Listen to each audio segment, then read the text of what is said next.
Alors, cette semaine, on va voir la deuxième partie du chapitre 5 sur l'électricité. On va parler de l'électricité dynamique. Cette partie-là, on va aussi la séparer en deux parties. Donc, on va commencer par voir les paramètres R, U et I. Dans le fond, de l'électricité dynamique, la différence de potentiel, l'intensité, puis la résistance. Ensuite, on va voir, après l'examen, le mini-test, on va reparler de la puissance et de la consommation d'énergie. Donc, on va voir la définition puis les principaux paramètres. On voit une image ici. Cette image-là, dans le fond, est un peu humoristique. Puis elle nous sert à présenter nos trois paramètres principaux dans l'électricité dynamique. Le premier bonhomme qu'on voit ici, qui s'appelle volt. Alors, lui, c'est pour la différence de potentiel. La différence de potentiel, dans nos calculs, on va utiliser la variable U. Et son unité de mesure, c'est les volts. Donc, lui, c'est l'énergie qui va aller se propager dans le circuit électrique. Quand je parlais d'électricité dynamique, c'était des charges que, soit par frottement, soit par induction, soit par conduction, j'allais électriser la matière. Donc, j'allais de moi-même provoquer des phénomènes d'électricité statique. L'électricité dynamique, bien, ça se passe dans un fil électrique. Lorsque, par exemple, j'ai un circuit qui est relié à une prise de courant, ça peut être aussi relié à une pile. Donc, c'est ça qu'on va voir pour cette partie-là. Je continue la présentation des personnages. Ici, dans le film, c'est mon paramètre I. Donc, l'intensité va se mesurer en ampères. Donc, c'est pour ça que sur son tronc, c'est marqué AMP. Et c'est quoi l'intensité? Bien, ça correspond au nombre de charges qui vont circuler dans le circuit en 1 seconde. Donc, lui, il va aller alimenter partout. C'est pour ça que lui circule dans le film. Et le dernier, celui avec le chapeau de cow-boy, c'est mon paramètre R. Et ça va être la résistance. On le voit ici, là, il s'oppose au passage du courant dans le fil. Hein? Puis, lui, bien, son unité de mesure, ça va être les ohms. Puis, on va utiliser ce symbole-là, on va y revenir tout à l'heure. Donc, c'est comme un peu un fer à cheval là, qui est écrasé. Donc, ça, c'est mes trois principaux paramètres. Comme on disait, c'est que l'électricité dynamique, c'est le contraire de l'électricité statique. L'électricité dynamique, c'est l'ensemble des phénomènes liés aux charges électriques en mouvement. Pour être en mouvement, ça me prend des circuits électriques qui sont alimentés soit par une pile, soit par une prise de courant. Mes principaux paramètres dont je viens de faire la présentation ici, on a le I, qui est l'intensité du courant, le U, la différence de potentiel, et le R, qui est la résistance.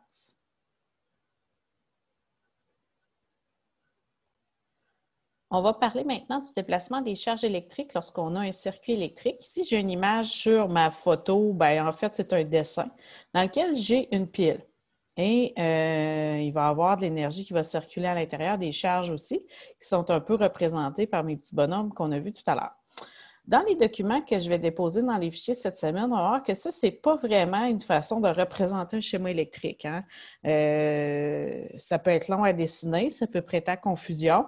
Ce n'est pas tout à fait clair. On va utiliser pour représenter les schémas électriques, on va utiliser des conventions spéciales. Il va y avoir des symboles pour les fils, pour les différents éléments qui vont utiliser l'énergie, puis aussi pour les sources de courant.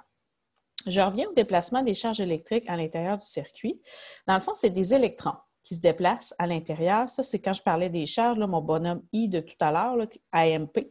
Donc, ça, c'est lui qui va se déplacer partout dans les charges. Dans les fils, pardon. Donc, c'est lui qui va se déplacer, c'est les charges. Et là, qu'est-ce qui va arriver? C'est que dans le fond, lui, là, vu que c'est une charge négative, ils vont être très attirés par ma borne positive. Donc, ils vont partir d'ici, ils vont s'en aller par là. Donc, ça, c'est ce qu'on appelle le sens réel du courant. Donc, d'une façon réelle, les électrons vont circuler dans ce sens-là, puis ils vont être attirés par ma borne positive ici. Par exemple, par convention, quand on va faire nos plans, nos schémas, tout ça, on va toujours partir de la borne positive, puis on va dire que ça s'en va du plus vers le moins. Donc, c'est ça que ça veut dire le sens conventionnel, le sens réel. On sait que d'une façon réelle, les électrons, hein, avec les lois des charges, ça s'applique encore, là, les signes contraires vont s'attirer, les mêmes signes vont se repousser.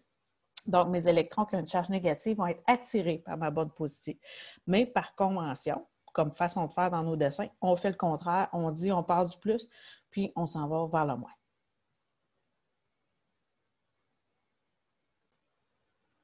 Premier paramètre que je vais présenter, c'est celui-là de l'intensité. Donc, pour y revenir, c'est mon bonhomme ici qui circule dans le fil. Donc, celui-là, il correspond au nombre de charges, comme je disais, en 1 seconde. Son nom, c'est AMP parce que l'unité de mesure, c'est ampère. Lorsque je fais un rapport ou un calcul, je vais seulement écrire la lettre majuscule. Plus tard cette semaine, je vais vous donner un tableau avec un résumé des variables et des unités de mesure. Donc, qu'est-ce que c'est l'intensité? Le nombre de charges qui circulent dans un point de circuit en 1 seconde. L'unité de mesure, c'est ampère. Et là, j'explique d'où ça vient. 1 ampère, c'est 1 coulomb par seconde. Donc là, nouvelle formule mathématique, I est égal à l'intensité du courant en ampères. Bien, ça correspond à l'intensité du courant en ampères. Donc, I est égal à Q minuscule sur delta T. Q minuscule, c'est mon nombre de charges qu'on avait vu dans l'électricité statique. Donc, nouvelle formule. I est égal à Q minuscule sur delta T. Il ne faut pas confondre avec majuscule parce que ce n'est pas la même chose. Q majuscule, c'est pour la chaleur en joule. Donc, ça, c'est ma nouvelle formule. Instrument de mesure, on va y revenir dans une prochaine capsule, c'est l'ampère-mètre. Puis ça va être aussi à découvrir au laboratoire.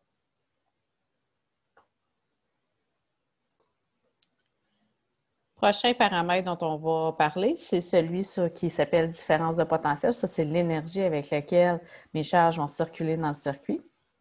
La lettre, c'est U, donc c'est lui ici. Puis, on l'appelle volt. Hein, c'est son unité de mesure.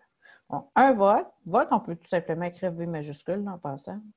1 volt, c'est 1 joule divisé par 1 coulomb. Hein, le joule, ça a rapport avec l'énergie. Donc, c'est pour ça que ici, je suis capable d'aller chercher mon unité de mesure de cette façon-là. Donc, nouvelle formule ici pour trouver ma différence de potentiel.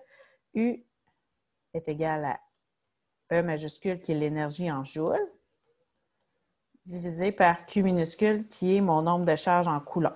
On avait vu ça déjà dans l'électricité statique. C'est le même Q minuscule aussi que dans la formule d'intensité, sauf qu'il n'est pas utilisé pareil. L'instrument de mesure pour la différence de potentiel, bien, ça va être le voltmètre. Ça aussi, on va revenir là-dessus dans une prochaine capsule.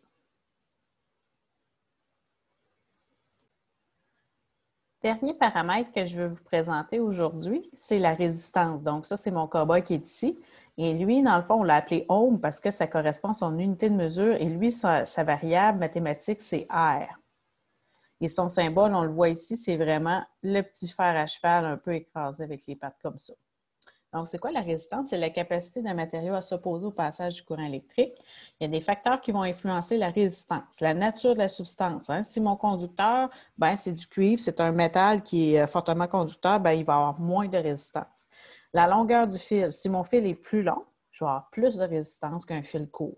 Le diamètre du fil, ben, c'est la même chose. Plus mon fil est gros, moins je vais avoir de résistance. Et la température, plus la température va être froide, moins je vais avoir de résistance. Pourquoi? Parce que lorsqu'il fait chaud, les matériaux ont tendance à se dilater, donc à s'étirer un petit peu.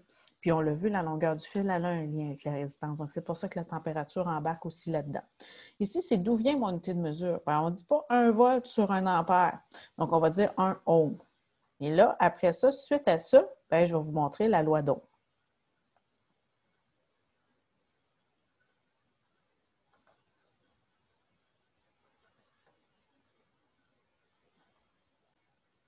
La loi d'Ohm qu'on a ici, c'est mes 3 paramètres qui ont une relation mathématique ensemble. Donc, U est égal à R fois I, donc ma différence de potentiel en volts est égale à ma résistance en ohm multipliée par mon intensité en ampères.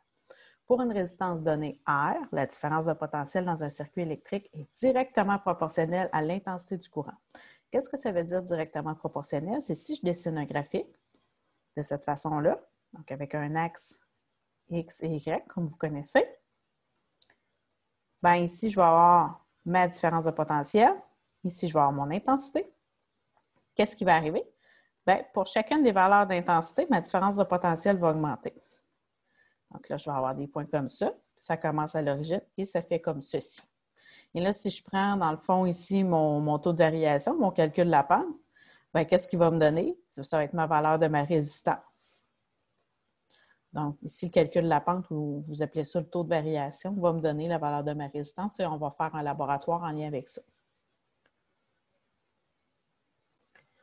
Dernier élément de la capsule de cette semaine, dans le fond, on va voir les circuits électriques. Je reviens sur mon dessin là, que je vous ai présenté tout à l'heure, dans lequel j'ai une pile, un interrupteur puis une ampoule. Bien, dans le fond, ça ici, ça serait un circuit électrique simple. Qu'est-ce qu'il y a dans un circuit électrique simple? C'est une source d'énergie électrique, un ou plusieurs éléments qui utilisent l'énergie. Dans le cas ici, j'ai une ampoule.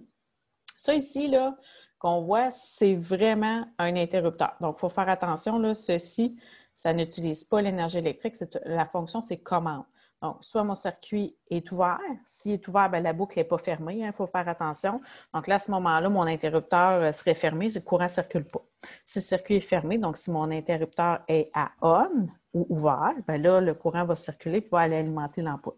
Donc ici, la fonction, c'est commande.